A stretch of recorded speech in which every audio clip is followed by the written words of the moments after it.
So ag Sathairn leis fi lá na hora UCD agus tá sé cuiise dacreacht tá gachtain an seo anna ceirech so tein sé láh le an peil Gaelach mo harmse.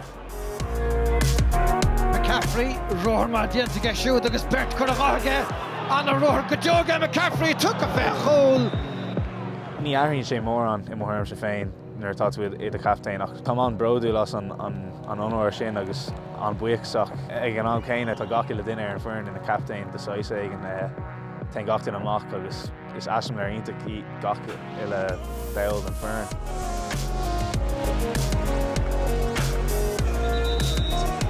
McCaffrey inis steachantá agus an lán an fearrán í lán Chluiche McDade agus tá sé sin chu air se trastáin. Bhí an tá d'arglinn an bhua bhí gin an cabhán tá peladóid an sco acu ibríonn siad có daoin mar foireann agus landmuid ará leis agus ag an deire foireann an puinte tábhachtach sin.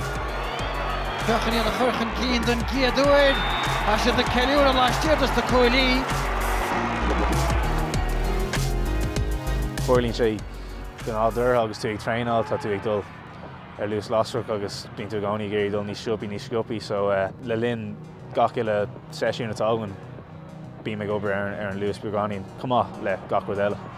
Tá rudaí ag gaci mór tá cúpla imreoirí tá bhád níos sciúil ná tá mé nó bhád níos láidir agus sin an tré atágan.